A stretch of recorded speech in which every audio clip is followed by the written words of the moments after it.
नमस्कार. पुरंदर एक्सप्रेसमध्ये आपले स्वागत आहे. सासवड येथील प्रजापती ब्रह्मकुमारी या ईश्वरीय विश्वविद्यालय सेवा केंद्रातर्फे सासवड येथील पालखी मैदानावर महाशिवरात्रनिमित्त 14, 15, 16 फेब्रुवारी हे 3 दिवस शिवशक्ती अवतार सोहळ्याचे आयोजन करण्यात आले होते. या कार्यक्रमामध्ये शिवशक्ती अवतार हा देखावा ठेवला होता. 15 फूट उंचीची महादेवाची पिंड बनवण्यात आली होती. 5,000 भाविकांनी दर्शनाचा लाभ घेतला. शेतकऱ्यांच्या कष्टाला आणि मातीतल्या श्रद्धेला मान देत शिवपिंडीने शेतकऱ्यांच्या महादेवाचे रूप धारण केले होते. जणू प्रत्येक शेतकऱ्याच्या घामाच्या थेंबातच महादेवांचे आशीर्वाद सामावले होते. हिरव्यागार डोलणाऱ्या शेतांसारखेच प्रसन्न आणि जीवदायिनी रूप शिवपिंडाने धारण केले होते.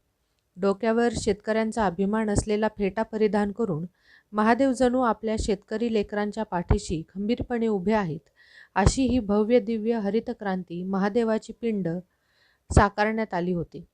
गोकुळगाव संकल्पना या विषयावर आधारित आध्यात्मिक व सामाजिक मूल्यांची प्रभावी मांडणी, गायीचे महत्त्व यावर मार्गदर्शन करण्यात आले. पिंडीला जलाभिषेकाची सुविधा, ध्यानधारणा कक्ष, पिंडीचे सहस्त्रदर्शन तसेच शाश्वत यौगिक शेती दररोज सकाळी 8 ते रात्री 10 या वेळात आकर्षक आध्यात्मिक व ज्ञानवर्धक प्रदर्शन सर्वांसाठी मोफत खुले होते.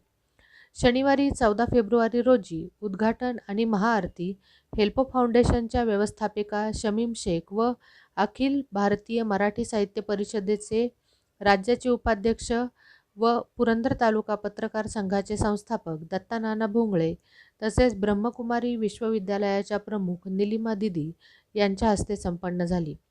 यावेळी अंजली पानसरे, सुवर्णा भोंगळे, प्रतिभा चव्हाण, माधुरी चव्हाण, सोनाली पवार, माया कोलते, उज्ज्वला जगताप, कविता रासकर, योगिता वचकल मातांनी चैतन्य नवदुर्गा रूपात सहभाग घेतला होता. 15 फेब्रुवारीची संध्याकाळची महाआरती कोषाधिकारी छायाताई मिसाळ आणि मंडल कृषी अधिकारी अमोल सुतार यांच्या हस्ते संपन्न झाली. इचलकरंजी येथून आलेले ब्रह्मकुमार बाळासाहेब रुगे यांनी शेतकऱ्यांच्या उत्कृष्ट मार्गदर्शन केले. तसेच परमेश्वर तळेकर यांनी गायी सेवेविषयी सुंदर मार्गदर्शन केले. ब्रह्मकुमार रघुनाथ भाऊ यांनी शाश्वत यौगिक शेती का आणि कशी करावी याचे मार्गदर्शन करण्यात आले. दुसऱ्या दिवशी प्रत्यक्ष नवदुर्गांच्या रूपात देखाव्यात वैष्णवी पोरे, प्रांजल शिंदे, ऋतुजा कोलते, कृणाल राऊत, शिवांगी चव्हाण, सुरेखा कल्याणकर, प्रेरणा शिंदे, माधुरी चव्हाण सहभागी झाल्या होत्या.